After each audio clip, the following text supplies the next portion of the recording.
Number 2, as we all know, the existence of Antarctica poses a huge problem for you. When it is summer in the northern hemisphere, you love to pretend that the sun moves inwards to this tropic, making the days longer here and shorter in the southern hemisphere. And then when it's winter in the north, you like to put the sun at the other tropic, which you think gives you the shorter days up north that you want, but in the south, it's total chaos. You have the sun tracing this enormous trajectory, which would leave everything out here in darkness for most of the day, when in reality, there are long periods of time in Antarctica where the sun never sets. The sun never sets.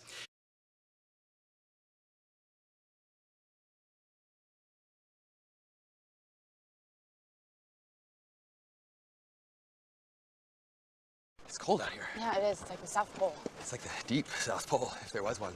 There isn't, though. You watch right as this one gets going, you'll see that it lists the directions as it's spinning around. It'll say north, south, east, west. And the directions are located behind the mountains. So that there just tells you that somebody has edited the video, period. Doesn't mean that they've edited the sun, doesn't mean anything else. It's just if you're trying to scientifically show something, then to me, you don't do production things like put the locations behind the mountains. I don't even know how you do that. That's with layering. That's what I do. I can do pretty good video edits. I don't know how to do that. So they're layering it in a way that tells me, well, they could easily have layered a sun image. I'm watching this film, nothing to do with this foolishness of a flat earth, but I'm watching this film and I get around, minute whatever, and I nudge Paul. I said, Paul, this movie just disproved the flat earth. It's the middle of summer. Check the time, it's just after 12 o'clock. It's 12 o'clock midnight though.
He documents it! You can watch him! Your directions behind the mountains. I don't think it's a good scientific representation. And for those who don't know, I asked this guy who made this video if I could take it to a video forensics guy. I said, I'll pay for it all. I just want your permission. And he didn't give me permission to do that.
Turns out that the image was doctored by the Discovery Channel itself for a docufictional piece. Clearly, this shows us, if anything, that trickery is afoot. And this is not just one of the months. This is not just 2 of the months. It's not just 5 of the months. This is every month that they have a webcam video for. They have edited and cut out part of the day. And these are during the main months, which are January, December, and November, the southern summer. In this video, let's watch this green flag down below. You'll see it starting around maybe 7 o'clock, 8 o'clock. Rotates around to about 2 o'clock and then resets. Rotate around, reset. This is obviously a lie. This is obviously not what's going on. Why don't we get to see the sun do a 360-degree turn around the southern continent? Now remember, this would be pretty good evidence and proof of the globe, because it doesn't work on a flat Earth to see the sun go around the southern continent.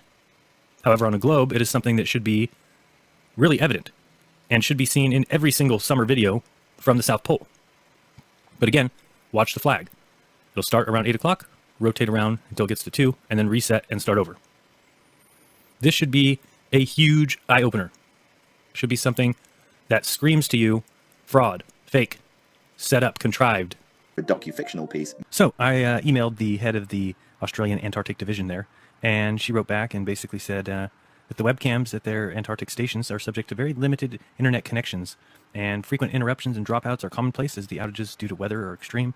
Very slow bandwidth means we are unable to have constant streaming video. The time lapses you see on our site are stitched together from photos generated every 15 minutes, and basically saying that there'd be no way that they could have data from a whole entire day. Just taking a look at Mawson Station's current time lapse, for example, the images are being recorded overnight, and nothing appears to be missing. If you do notice anything absent on any of our webcams, please let us know the specifics so we can investigate any potential faults, or even maybe restore images where possible. So I'm like, what the hell are you talking about? Why don't you have complete day's videos? You're cutting them yourself. So I wrote back, and she responded with, "Hi Jaron, I've spoken to our web manager, who was not available earlier. He let me know that some frames are actually missing by design.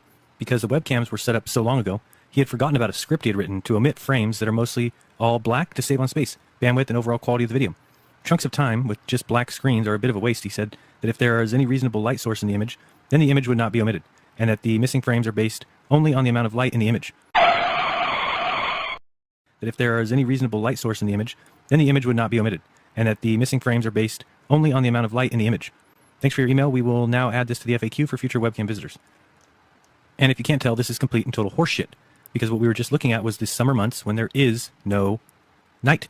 It's supposed to be 24 hours of sun going around. Why are those images omitted? So I said, "Jen, I still think you aren't quite understanding what I'm saying. If you have time-lapse webcam footage from the Amundsen Scott base, then why is there no 24-hour sun video?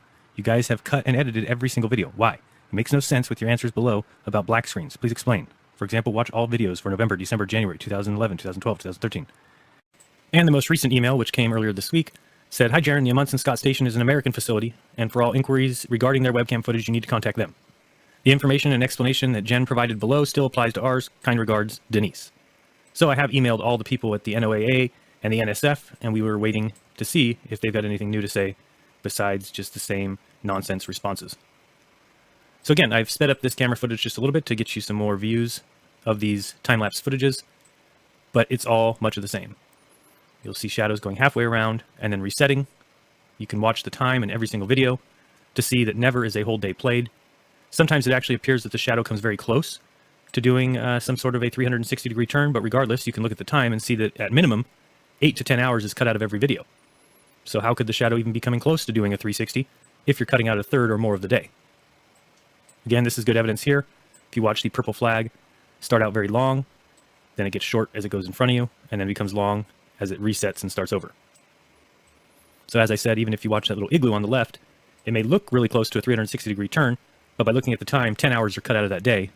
That just tells me that these have been edited. So these are not accurate portrayals of reality.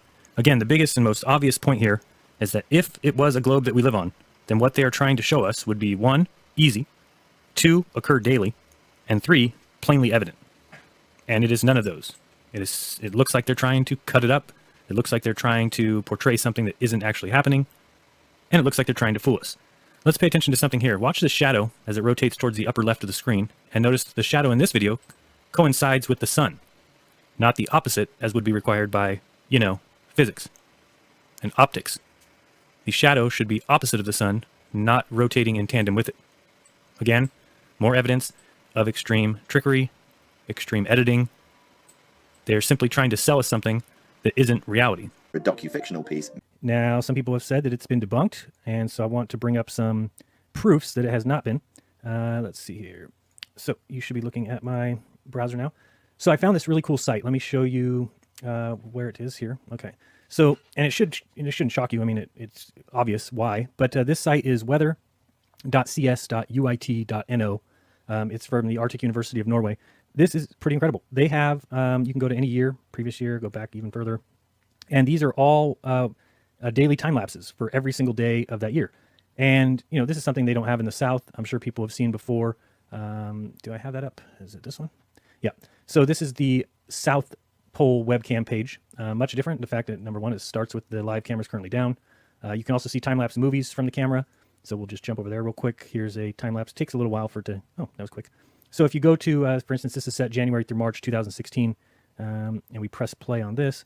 So as I pointed out before, if we can just watch this time here and see that the camera skips. So we'll watch it 7, 8, 9, 10, 11, 12, 13, 14, 15, 16, 6, 7, 8, 9, 10, 11. So when we're looking for evidence that the sun circles in Antarctica, you know, you would expect to find 24-hour time lapses. It makes no sense why you would have, you know, half a day time lapse. And if anybody remembers, I actually emailed these guys and tried to talk to them about it, and they just made no sense. They said there's not enough bandwidth to do a full day's time. So, but they have enough to do half day. So I was telling him, well, wouldn't it make more sense if you had 1 month of a complete time lapse than 3 months of half day? But again, they said, oh, it's not in our mission statement to provide those things. So, but there's a definite problem here when you look at the sun going 13, 14, 15, 16, 5, 6, 7, 8. So we never get to see any of these, and it's the same for all these. So you can go to September to December 2012, bring that up. Again, it takes a little while usually. And we'll show you here that it's the same thing. It cuts out dates and times, or not dates, it cuts out times, and only shows you about half the day. And if we're trying to get proof of a circling sun, you know, that's not going to help us, as we both agree that the sun goes by half the day. So that doesn't help much at all. Is this going to come up or what? Okay. But this is much different. Like I said, these are, you know, 3-month-long time lapses that are skipping days, and you're not going to find much better. Here we go. Let's play with this one. So this is September to December 2012, and you might not be able to see it up here, but again, it's 6, 7, 8, 9, 10, 1, 2, 3, 4, 5, 8, 9, 10, 11, 22, 23, 1, 2, 3. So again, it's completely skipping, you know, over the hours. There's not one complete day in any of these time lapses, which is just a joke. I mean, it's like a slap in the face. So that makes no sense to me. Why would we have not one day complete? But on that site that I was just telling you about, again, just to give that web address, it's weather.cs.uit.no. And so you can go to any of these. So let's go to, I don't know, let's go to 2017. You know, maybe we go to June 21st. So you go June 21st, and you can then download you just press the L, and it tells you down here exactly what you are getting. The daily videos, small, medium, large, monthly videos, small, medium, large. So for the monthly, you just go down here and you can pull up. So we'll also pull up like a December monthly. So I'm going to press large on that one, let that download. So once you have these, I'm going to download another one just to have a few. Let's do, we'll go to the previous year, 2015, and maybe a full month from June, and large. Okay, so those are all downloading, and we'll show you those. So very cool site that they have all these time lapses in complete form. There's no time skipping.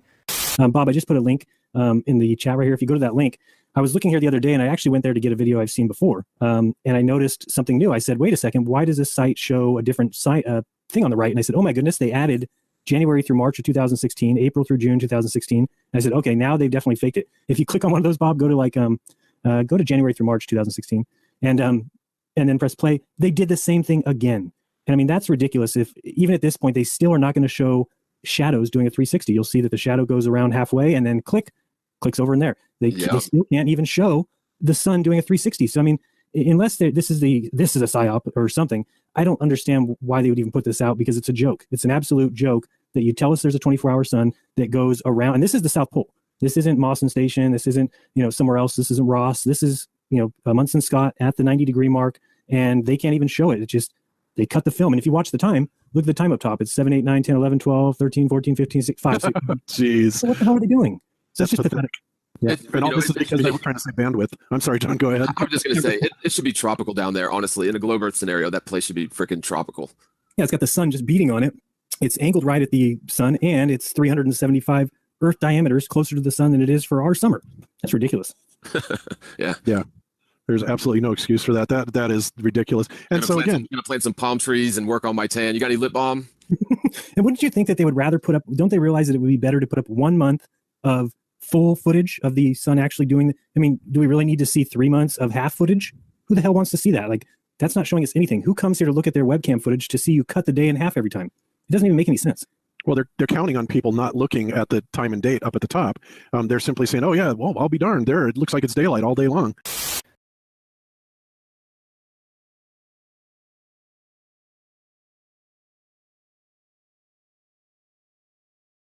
Since your dinky little sun can never illuminate this entire fantasy ice wall at once, this completely obliterates your model.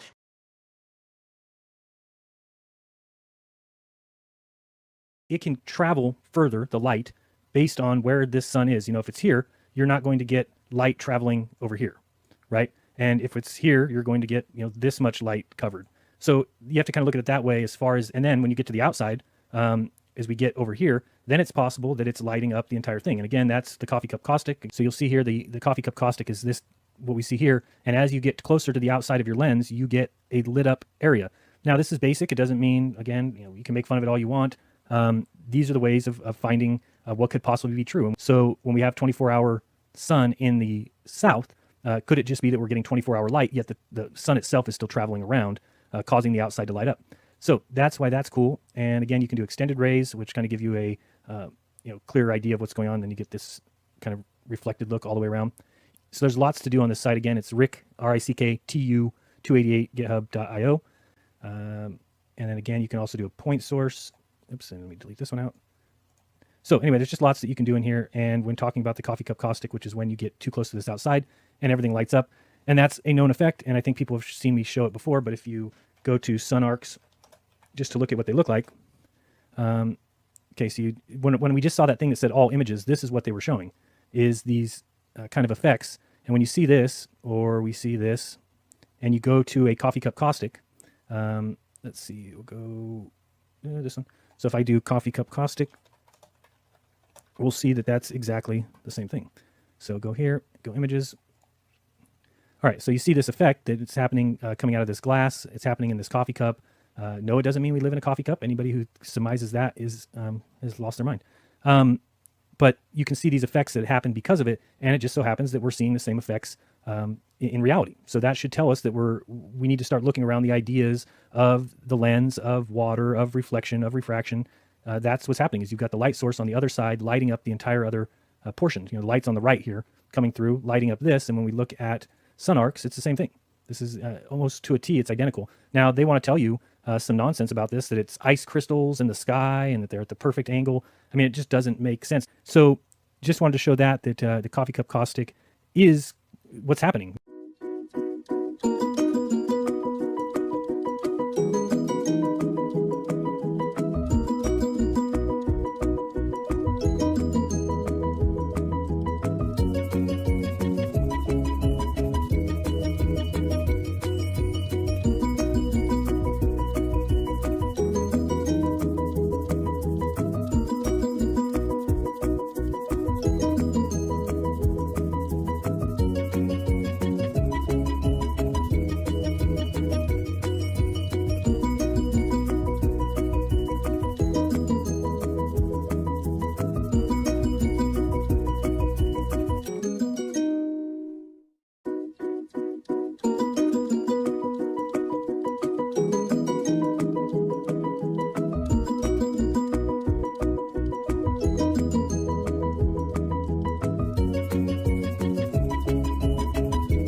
since your dinky little sun can never illuminate this entire fantasy ice wall at once, this completely obliterates your model. Which is why you resort to conspiracy.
You simply deny that this midnight sun ever occurs.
I'm not upset that you lied to me. I'm upset that from now on, I can't believe you. While claiming that no one can go to Antarctica to verify it for themselves, because the government NASA Jew penguins will kill you. A wise guy, eh? How do you like that?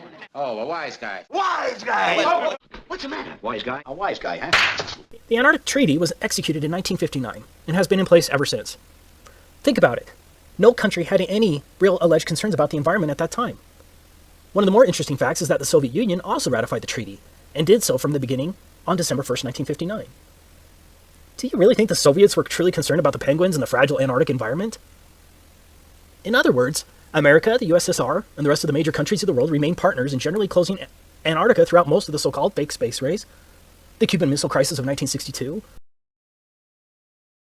the fake moon landings, most of the Cold War, the Vietnam War, the Six-Day War, the Soviet-Afghan War, and the collapse of the Soviet Union, which at that time Russia continued as a signatory in 1992. That's some peculiar cooperation transcending international conflicts, don't you think?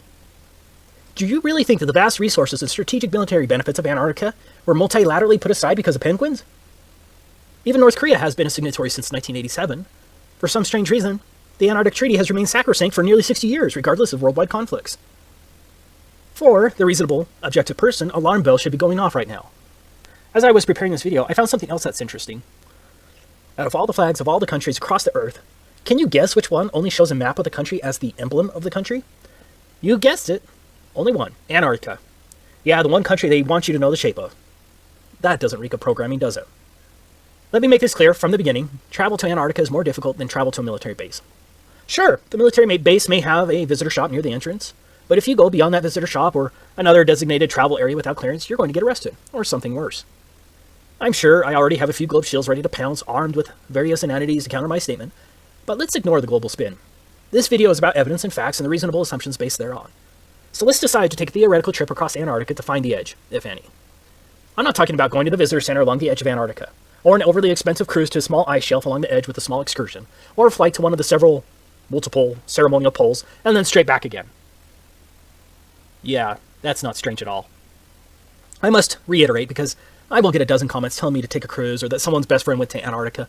I am not talking about a trip to one of the few designated tourist locations of Antarctica. I'm talking about a real trek, pointed directly south across the entire 3,400-mile breadth of Antarctica and back again to determine whether Antarctica circumscribes the known world and to possibly determine whether there's an edge, a dome, or whatever, and then take a picture of it.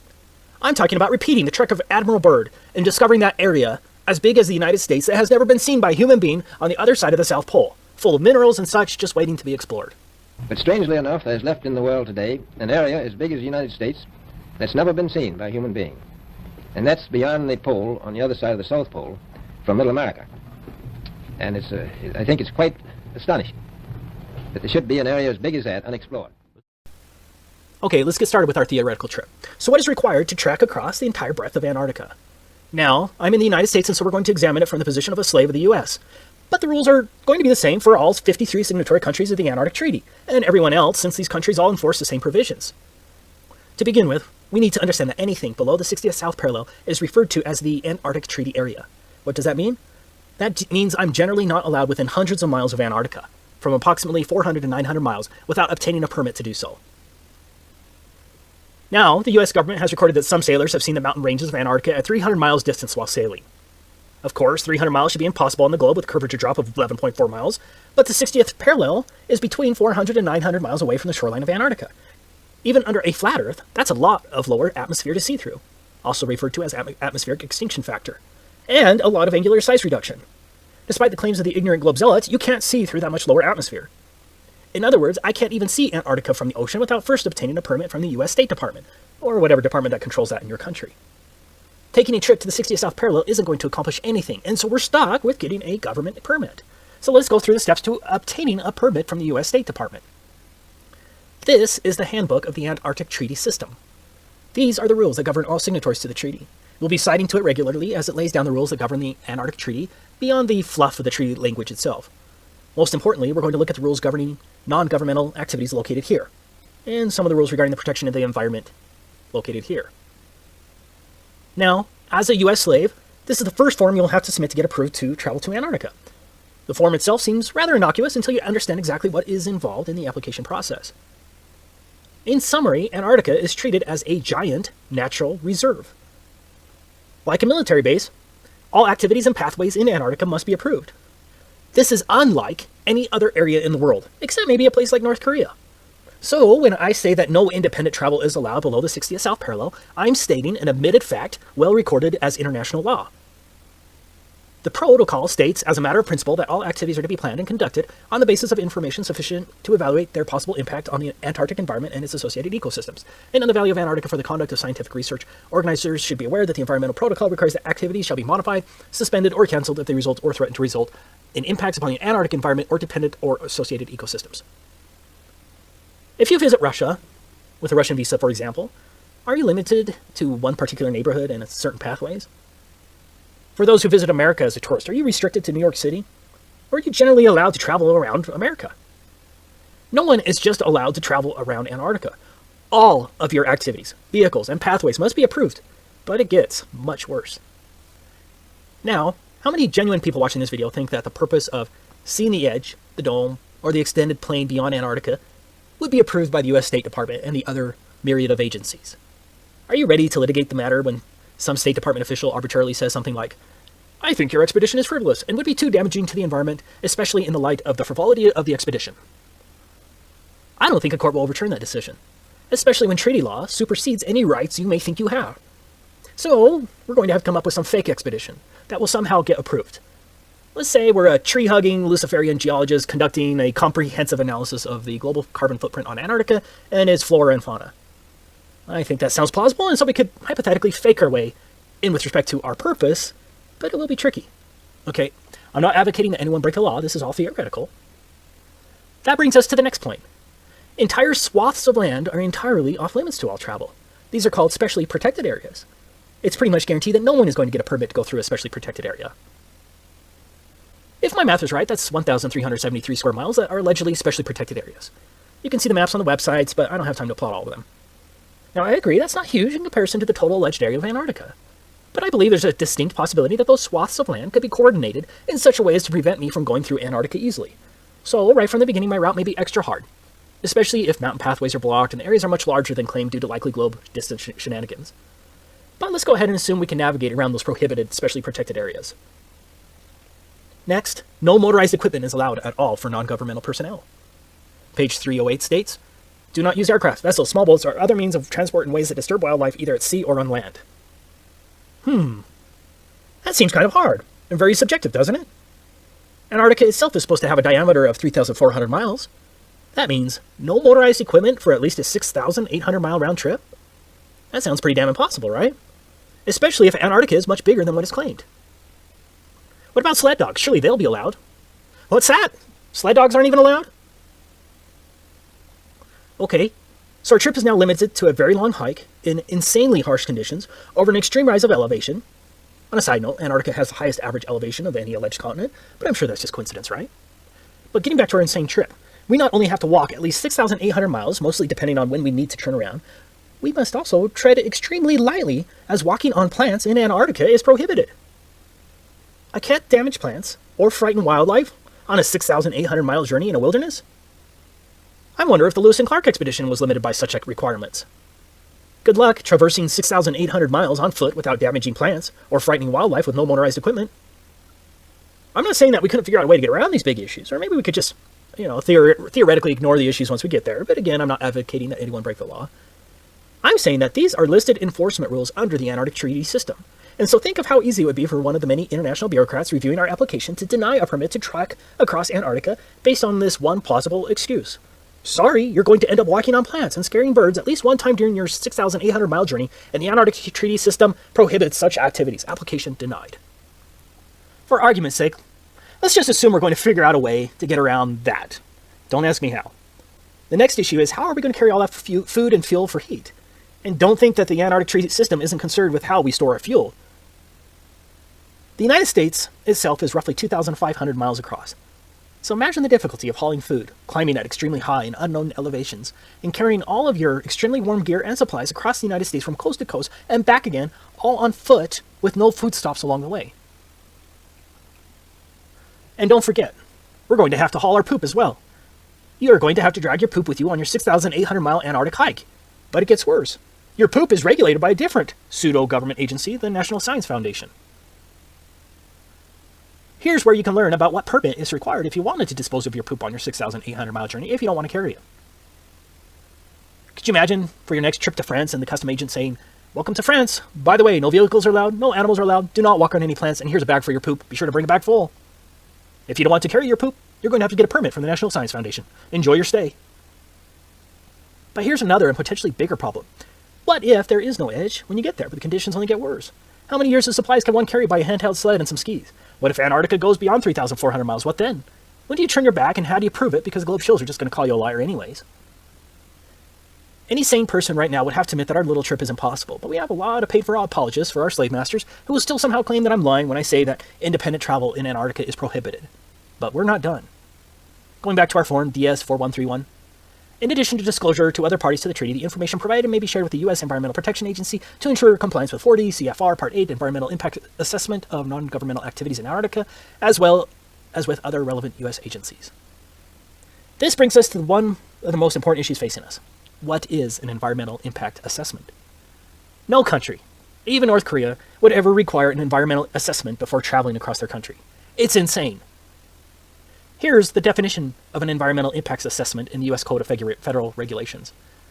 Environmental impact assessment means the environmental review process required by the provisions of this part and by Annex 1 of the protocol, and includes preparation by the operator and U.S. government review of an environmental document and public access to and circulation of environmental documents to other parties and the Committee on Environmental Protection as required by Annex 1 of the protocol.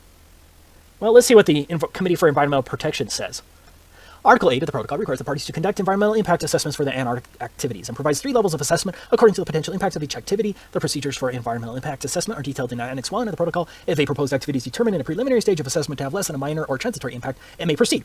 If an activity is determined as likely to have a minor or transitory impact, then an initial environmental evaluation must be prepared. If an initial environmental evaluation indicates the potential for more than a minor or transitory impact, or if such impact is otherwise determined to be likely, a comprehensive environmental evaluation must be prepared.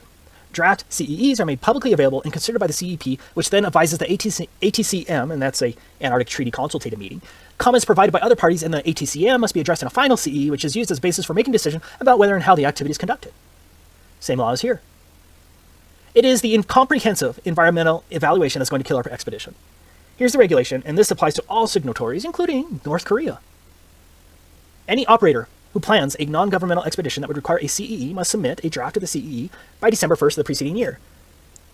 Within 15 days of receipt of the draft CEE, EPA will send it to the Department of State, which will circulate it to all parties to the protocol, and forward it to the Committee for Environmental Protection established by the protocol, and publish notice of receipt of the CEE and request for comments on the CEE in the Federal Register, and will provide copies to any person upon request. The EPA will accept public comments on the CEE for a period of 90 days following notice in the Federal Register. The EPA, in consultation with other interested federal agencies, will evaluate the CEE to determine if the CEE meets the requirements under Article 8, Annex 1 to the protocol, and the provisions of this part, and will transmit its comments to the operator within 120 days following publication in the Federal Register of the notice of availability of the CEE. So now, I'm sure most of you probably just went brain dead when I read that, so let me explain it. First, our CEE, that's our Comprehensive Environmental Evaluation, must pass the EPA's initial review. Not an easy task. Next, the Department of State, along with its Office of Ocean and Polar Affairs Bureau of Oceans, Environment, and Science, must review it. Next, it will be sent to all parties. That's 100 countries, by the way. Next, your assessment must be approved by an international bureaucracy called the Committee for Environmental Protection.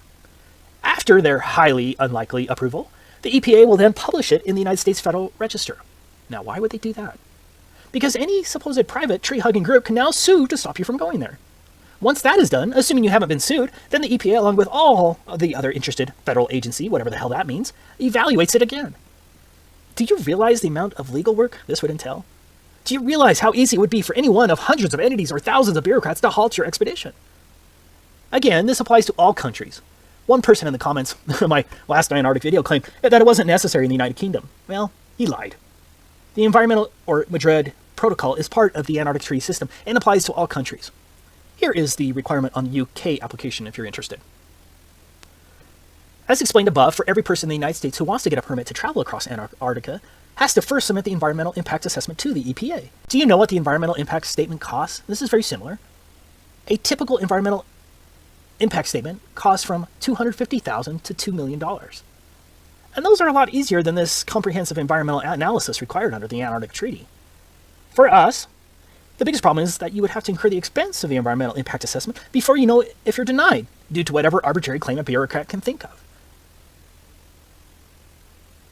Do you see how difficult this environmental assessment will be? How would one know the environmental impact on an area which you've never been to, and very little information would be available? With a normal environmental assessment, you'd be able to send an engineering firm to the location to make the assessment with attorneys who would draft the statement. In this case, you can't send an engineering firm all the way to Antarctica, and so you have to hire Antarctic experts who have been to the same places you're planning on walking through. Now, how many of those do you think there are?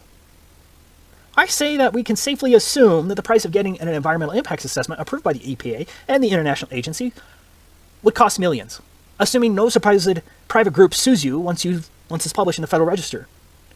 Do you have more than $2 million to spend for an environmental impact assessment? And then, what if the EPA or the Committee for Environmental Protection or one of the other agencies says no? Maybe that not enough information was provided. Are you ready to spend another $2 million to fight that in court? But you still have to have your purpose approved. Do you see the problem there? You would likely spend millions on getting the environmental impact statement, only later to have some official at the International Committee for Environmental Protection reject your purpose in Antarctica. You would truly gamble millions in this silly endeavor. To learn more about the environmental assessment procedures with the Committee for Environmental Protection, you can research it here. See also. Let's get to the final issue we're going to run into. 7 countries claim territorial rights to various parts of Antarctica. Argentina, Australia, Chile, France, New Zealand, Norway, and the United Kingdom all maintain territorial claims in Antarctica. I did find it interesting that the USSR never claimed territorial rights to Antarctica. Yeah. I'm willing to bet that my trip across Antarctica is going to need other permits from other countries based only on territorial claims. Getting more permits or visas from other countries who have alleged territory in Antarctica? Yeah, that shouldn't add too much to our already strained budget. Now, just for the propagandist who's going to claim that's not true, I quote, "The Antarctic Treaty puts aside the potential for conflict over sovereignty for providing that nothing that occurs while the treaty is in force will enhance or diminish territorial claims." Meaning, the territorial claims trump. So, the next dumb shill who demands that you take a picture of the edge or that anyone can go to Antarctica and see for themselves that it's a continent, be sure to point out what a damn idiot they are, and then share this video because everything in here is fact that anyone can look up. Apart from all the commercial cruises, civilians can even apply for jobs there, so you totally could go see it for yourself. I'm going to show you some different things about Antarctica, so hopefully you see the difference between good research and just typing something into YouTube and saying, oh, there's the proof. Anybody can go to Antarctica because these people say they've been there. Let's move on and get into these cruises into Antarctica. First of all, you can see on the screen here that they all go to these ports only. So you'll see that that is a very small section of a gigantic continent where people would all assemble and all the little cruise ports would be there. So that's very interesting. And a lot of people like me have been working very hard to figure out what is going on in Antarctica. And so what I did was I wanted to go ahead and look into booking myself a little cruise.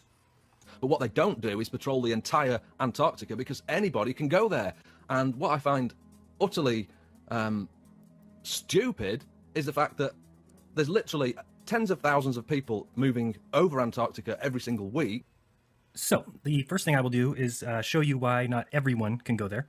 And the second thing is I don't usually call people liars, so I'm just going to ask for your evidence in claiming that tens of thousands of people fly across Antarctica every week. That's what you said. So show me the proof of flying across Antarctica. If you look up any flight charts, they don't fly across the continent at all. So show your evidence on that one. On the screen now, you'll see why not everyone can go to Antarctica, because not everyone has between $40,000 and $75,000 for a 5 or 6 day trip. So I'm on this site. It's called polarcruises.com. I'm looking at all their little deals, and it looks like a scam to me because you don't need that kind of money for a trip to Antarctica. So anybody charging you $45,000 to $75,000 for a 5 day trip where you're staying in a tent and peeing in a bucket, there's a problem there. So I also looked up and tried to find out how many people fit on one of these planes, and they usually have 66 people on the plane. And if you multiply that by the ticket price of $40,000, you get about $3 million. So this is where I start to smell scam. To make that kind of money is not necessary on upcharging that much. So the first thing I did was run the site through Whoisology. Really cool site if you're looking for the owner of a site or IP information, registrar information. And when I found it, I got some other interesting news. He owns over 150 other related domains besides polarcruises.com. In fact, look at all these. This travel agency or scam center have all the Antarctic and Arctic trips in their hands. You must go through them. So that was just more fuel to my fire. Sites like penguincruise.com, Antarctica Cruise, Antarctica Tour, Antarctica Trip, Polar Bear Cruises, Antarctic Voyage, Antarctic Journey, Antarctica Journeys, Arctic Voyages, Antarctic Tour, Antarctic Vacations with a hyphen, Antarctic Trip, Antarctic Adventures, Antarctica Cruise. So as you can see, he definitely has the corner on the market. Next up was to find out, are they even in business or is it an all-out scam? Now, I hope you are ready for the story to get a little bit juicy. Thanks for holding on so far because it's about to get real interesting. So in looking at the page here that lists the employees, I'd already looked up Jim, couldn't find anything. He's the one who owns all the domains. I looked up Sharon, couldn't find much. Again, both Jim and Sharon have very non-unique names. But Chuck and his wife, Lynn, were easy to find. Here you're looking at Chuck Cross. He is a Antarctic polar expedition leader, so it says. So is his wife. But they only have one photo of themselves all online. So, I mean, if you can search Google, I did here in a second, you'll see it on the screen. And that even putting her name and Bend, Oregon, where they supposedly live, turns up just that one photo and only articles that look like they come from their site or in regards to them being travel agents. You can see here, just that one picture up at the top. So that left me with one other person. And I looked her up, and I always thank my lucky stars when I see somebody with a unique name. They're usually easy to find online. Her name is Nina Spinrad. So here it talks about her being an outdoor lover. And so I began to search Spinrad, Nina, and I get a ton of results for a Dr. Richard W. Spinrad. Who is he? Well, he was named in 2014 as the NOAA Chief Scientist by Barack Obama. Then I see Mr. Spinrad was the President of Research at Oregon State before his appointment as head of the National Oceanic and Atmospheric Research Center. And, of course, we know that this travel agency is based in Oregon. So, prior to that, he was the research director for the U.S. Navy. He also is part of the Global Warming Lie, as he is a direct and permanent representative to the United Nations Intercontinental Oceanographic Commission. He's been given awards from Bush and Obama, and now there's no way that this Nina is related to him, right? So I found a obituary for a Gene Thompson, and if you're ever looking for relationships, the best place to go is obituary, since it spells it right out for you. And in Gene Thompson's obituary, he was survived by his daughter, Elena, and her husband, Dr. Richard Spinrad, and their son, Gary, and his wife, Nina Spinrad. So for those of you following along, we now have one company who owns all the domains for Arctic and Antarctic trips. It has 5 employees. One of them is the daughter-in-law of the head honcho and President Barack Obama's selection for chief scientist for the NOAA. So that means we have a Navy veteran, a military man who has taken a military oath, in charge of the ocean as chief scientist, just like all of our scientists who went to the moon, who are on the ISS or are currently or former military. Worth noting, if you spend 10, 20, 30 years in the military and then you get honorable discharge or you leave or retire, you're then considered a civilian. So if you become an astronaut, you are a civilian astronaut. So when we look closely, we can see that, honestly, most of what we think of as science has been militarized. Also wanted to point out, if you look at the screen now, you'll see I did some flight tracking, and I don't see any planes that are going anywhere near the Antarctic landmass, which really only makes sense when you think of Antarctica being the ring around the flat plane. If it were a giant continent on the bottom of a globe, why wouldn't we be crossing it to go from Australia to South America, etc.? And flat earthers just don't seem to know about this, and they think that Antarctica doesn't exist and that it's a military manned base and they don't allow anybody in there. Well, anybody can go to Antarctica. And the one good thing that's come out of me investigating this is the fact that it's exposed a lot of these flat earth liars, and they don't go out there patrolling all round Antarctica. That's just stupid. And the most stupid thing of all is that some of these flat earthers think that Antarctica doesn't exist. So I wanted to talk a quick minute about GPS, and sorry for my scribbles, but hopefully this will help you understand a little better. If the map on the left was the correct map and we needed people to think that they are on a globe, then you would put ground-based tracking everywhere. So let's call that those red sticks on the map on the left. Then when someone stands, say, at the 3 dots in South America, then it would coincide with our GPS or global positioning system, which would be the 3 dots on the right. We could just say that those 3 dots were being tracked by big metal satellites orbiting above your head, when in actuality they were ground-based stations. Now, if someone thinks that they are going from, say, South America to Antarctica on the right, they would actually be just doing the same thing as we see on the left. Same thing with Australia. Going from Australia to the South Pole would look the same way on the left as on the right. And as people fly around the world, the GPS simply tells them where they're going. So even though you're just doing a big circle, the GPS makes you think you're on a globe. So I did find some flights that leave Australia, head down, and they say they cross the South Pole, turn around and return.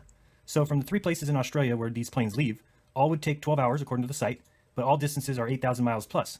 If they were truly going to the 90-degree mark at the South Pole, well, 8,000 miles in 12 hours is 666 miles per hour, and the top speed of a 747 jet is 550 miles per hour. So this means you simply do not actually go to the 90-degree mark. Also, the plane has 366 seats with an average price of about $3,000. So $3,000 times 366 is well over $1 million. The plane uses 36,000 gallons per 10 hours of flight, so I'll even give them 60,000 gallons for their 12-hour flight, charging $2.50 a gallon, and that's the price of gas in California. That's $150,000. So off $1 million take, they spend $150,000 on gas. Pretty nice profit to fly in a circle. So one of the weird things I noticed was, first, this flight goes from Cape Town, South Africa, down to Witchaway Camp. You'll see down here it says flight to Antarctica 5.5 hours. Then I thought what was weird is down here it says flight to Emperor Penguins 2.5 hours. Okay, that's this little excursion here. But it says flight to South Pole 7 hours each way. So that's interesting that this flight here, 7 hours each way, this flight here is 5.5 hours. Just interesting. But as we get down here, so I just thought this was interesting here. It's talking about during the 5.5 hour flight, the African night turns to day as we soar over thousands of icebergs and pass into 24 hours of continuous sunshine. So it's just interesting that they don't say, circling sun, 24 hours of sun, it's sunshine. Well, the coffee cup caustic would cause that kind of an atmospheric effect. But you don't really have to go all the way to Antarctica. Just go to the tip of South America, like this town, where people live.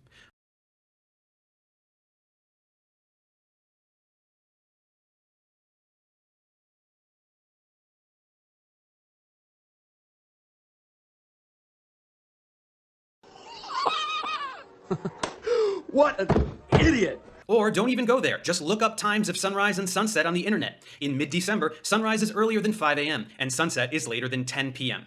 Now take your little model for the seasons and make it show night and day. Then try and make the night and day portions match up with these sunrise and sunset times.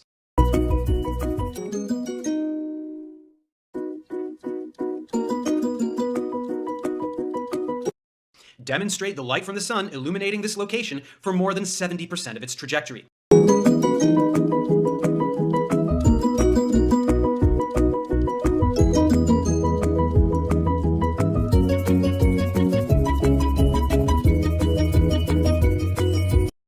And as you do that, make sure that it does not illuminate Point Barrow, Alaska whatsoever during its entire trajectory, as that town has endless night during this time of the year.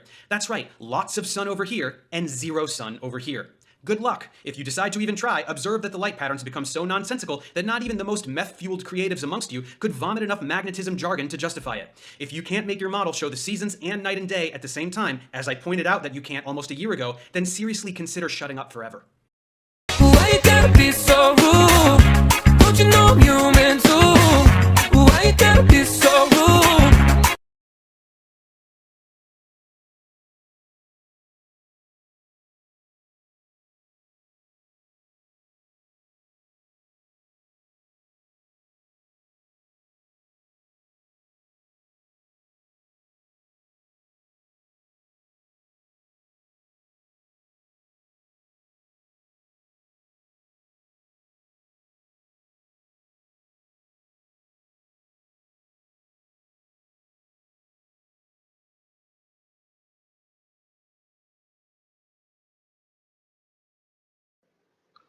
Hey everybody, Rich Mr. Thrive and Survive.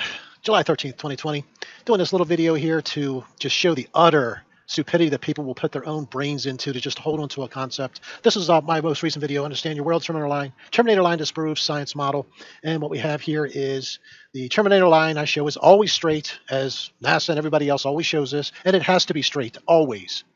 See, in this position right here, this is summer, the sun is supposedly up here looking down, right? And you get a straight Terminator line like this. Always straight. As it cuts across the country, always straight.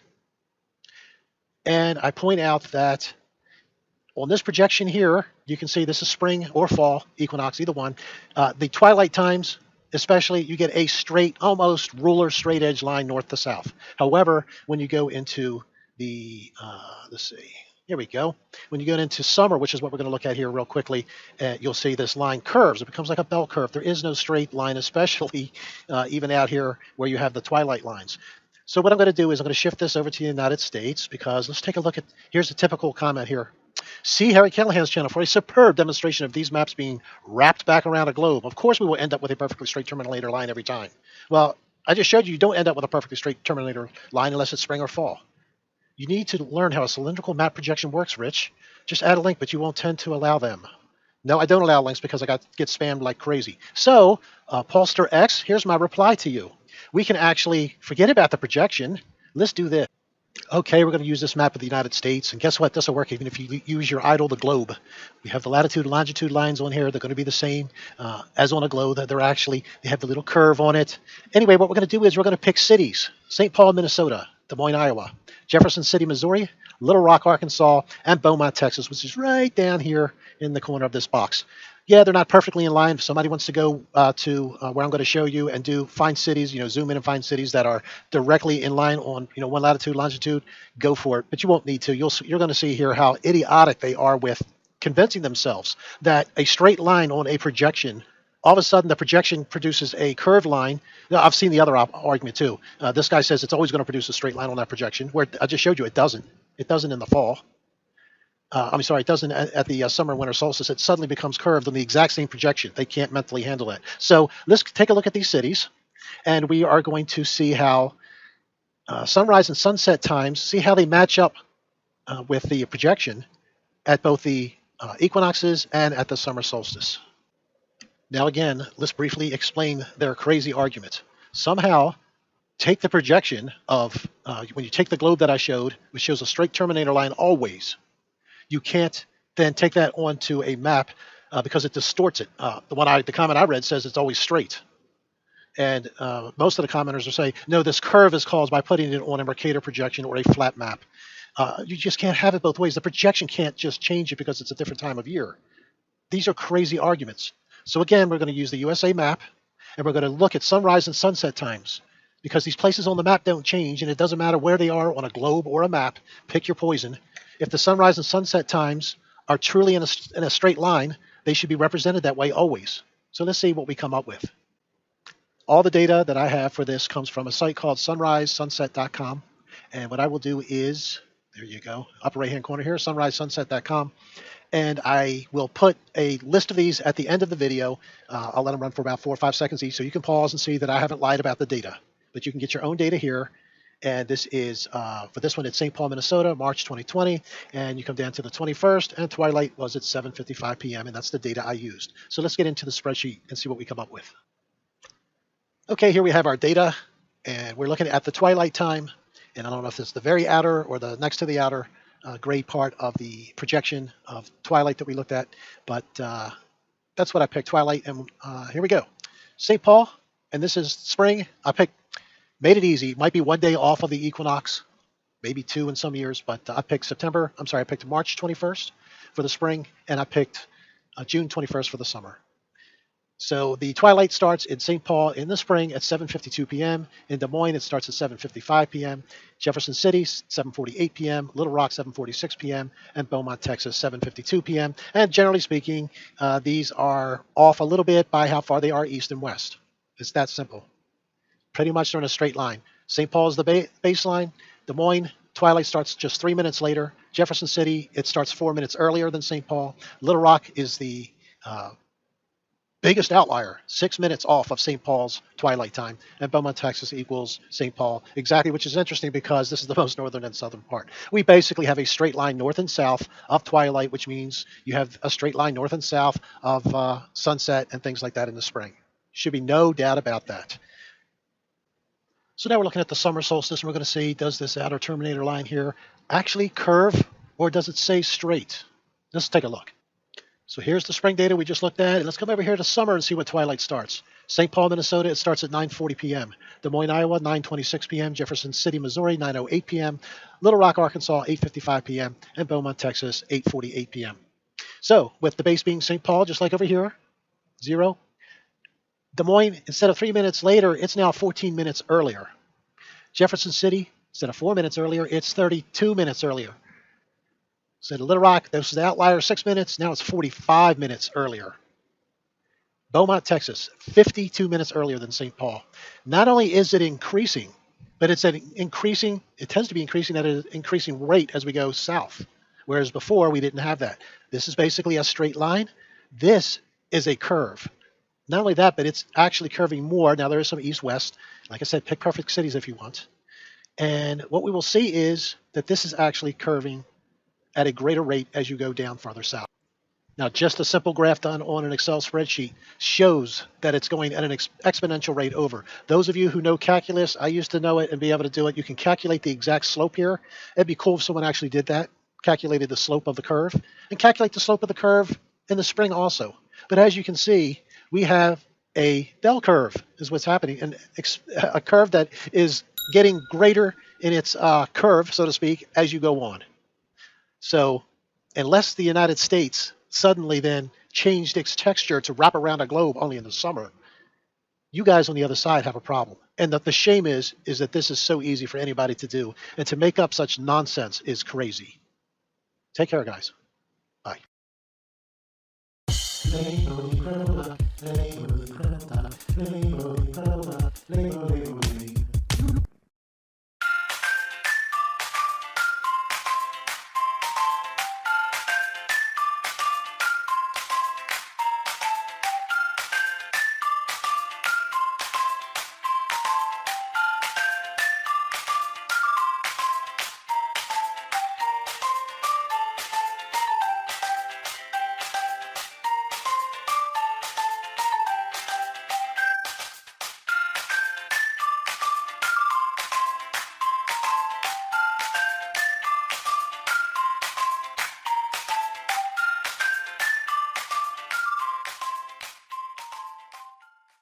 This is the countdown timer to the September equinox. As you can see, we have 12 days remaining.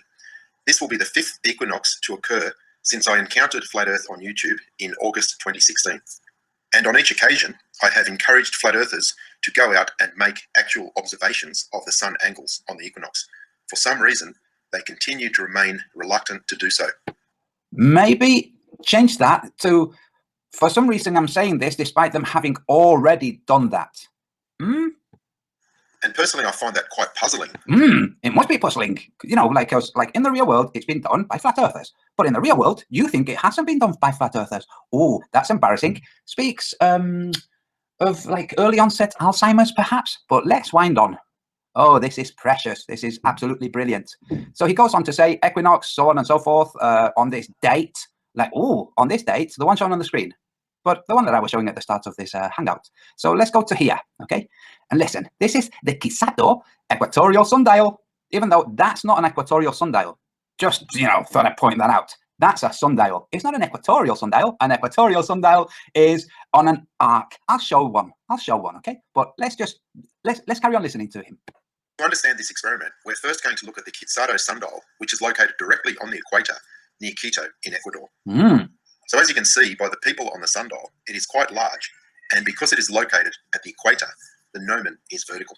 Ooh. Because of its design. The gnomon can be vertical anywhere on Earth. The shadow projected by the gnomon on the dial lines can indicate solstices, equinoxes, and also months of the year with great precision. Because we are talking about the equinox, we're going to focus specifically on the line representing the path of the shadow on the equinox. So the line that we're interested in is this one, which runs directly through the center of the sundial, passing through the gnomon, and the orientation is directly east and west. Okay. Let's just let's go to Google Earth. See that sundial, shall we? Bear with me. Here we have Google Earth. You might notice, see this yellow line denoting, well, it says there in yellow, equator.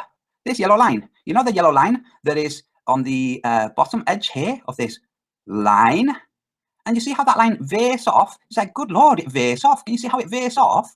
Can you see how it veers off? It's like, good Lord, what's happening there? Maybe rotate this around a bit. Oh no, see what happens? Because like when you rotate this around, like that line is still veering off. Oh, so it's not quite east to west, is it, Wolfie? Oh dear. Okay, so that is not actually east to west. It's east to vaguely west, okay, but it's not 180 degrees. Okay, now let's stop screen sharing that. Oh God, this is so embarrassing to have to address this to globe earthers. It's embarrassing. It really is embarrassing. So he thinks it goes east to west. Oh dear, he didn't even bother checking. He went to Wikipedia, saw a diagram of it, and thought, oh, there you go. Okay, so let's move on to this. Let me go and refresh. Oh, don't need to refresh. This is counting the time to the equinox. It says here, time until Saturday, 22nd September 2018, at 21:54 New York time. That's when the equinox starts. One very specific moment. Okay. Apparently, okay, according to this front page of Time and Date. Now we have to remember, just like NASA, just like anybody else working for the globe, there will be facets of their organizations that are there to address the lowest common denominator, the half-wits who don't bother checking things and wouldn't know what they were looking at if they did check. And then they have the real details for people who want to actually take notes or make plans, you know, that kind of thing. Okay. So this is the September 22nd, not the 24th, the 22nd at 21:54, New York. New York, this goes for the globe links out there, is on the Western Hemisphere. If you take your ball Earth and you split it vertically from pole to pole along the Greenwich Mean Time, it comes out at the International Dateline. And now you have in your hands a left hemisphere and a right hemisphere. And the left hemisphere is your Western Hemisphere. Okay, that's why, like, the West is like America, that region, even though on the other side there's a portion of Russia too. But never mind that. Okay, and New Zealand, where Wolfie is on the Eastern Hemisphere. So there might be a bit of confusion there. We'll clarify that, okay? So, time and date. When it is in New York, the time set, I've set it to 21:55 instead of 21:54, simply because you can't set it to exact minutes on Time and Date, okay? Not on this time translation. So that means the equinox starts at 1:55 in New Zealand, in Auckland. I'm not sure where he is, but I'm just going by Auckland, okay? So that will be Sunday, the 23rd of September, okay? At 01:55 UK time, okay. Now, let's check. This is Auckland, New Zealand, 23rd of September. So it's all fine up to now, globe links, don't worry. 23rd of September. Sunrise, we're going to pay attention here to where it says azimuth. Here, where it says azimuth, okay? Azimuth. 90 degrees at the bottom here, 90 degrees, 0.59. we'll forgive the point anything, okay, as long as it's 90 and 270. So sunrise at 90:59. Okay, let's forget the 59 again. Okay, and sunset at, oh dear, 269, but we'll forgive that too. We'll pretend it's 270. Okay. You might note that sunrise starts before the equinox starts. The equinox starts at 1:55 New Zealand time, 1:55 p.m. New Zealand time, but it starts a bit ahead of time. Let's pretend that's not important. Okay, let's go to Edinburgh. Now we're on the Western Hemisphere. Okay, so we'll go from Edinburgh and Ushuaia, also on the Western Hemisphere. Okay, and the reason I chose Ushuaia and Edinburgh is that they have approximate distances from the equator. That's the point where the sun is casting its light directly 90 degrees overhead, the equator, that thing. So Edinburgh is 55 degrees north, Ushuaia is 54 degrees south, both on the Western Hemisphere. Okay, so on the 24th of September, goodness gracious, that's the 24th, not the 22nd. Can you see? I'm highlighting it here. That's the 24th. Look, 24th of September. One very specific moment. Oh, that's embarrassing, isn't it? That's not the 23rd, it's the 24th. Oh, it's also not the 22nd. Let's see what it says here. Oh, it starts on the 22nd of September.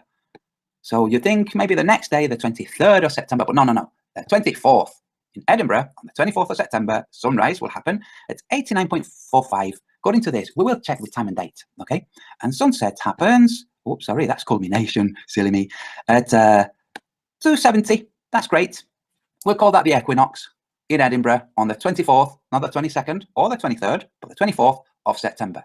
Let's check, just double check with time and date. There's a couple of minutes difference here and there, and half a degree or 1 degree difference here and there too. So we're on September, and we're at Edinburgh, September 2018, sun in Edinburgh. We're at the 24th, and you can see here, these columns in bold, they tell you the degrees of elevation, the azimuth, for sunrise and sunset. So 24th, sunrise at 90 degrees, that's east, and sunset at 270. 25th, sunrise at 90 degrees and sunset at 269. So we'll go with the 24th. Okay? Are you paying attention, Globalings?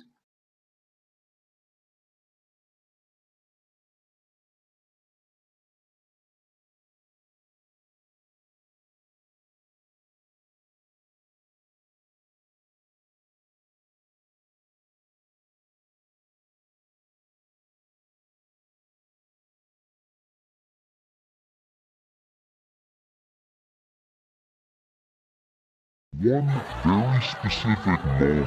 You can clearly see how the image of the sun begins to going down, even when it's already dropped below. Depends on your latitude. Supposedly, right now the sun is down, but 2 seconds early the sun was up. You know, because if we assume this situation, we must believe that the sun starts to invert his position. You know, like right here. You know, at the beginning of all this video, because there is a lot of examples of this. So, right now the sun must be at this position here. The sun must be at this position here.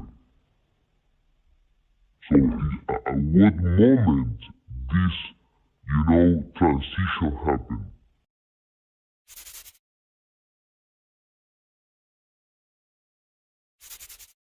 Then seriously consider shutting up forever.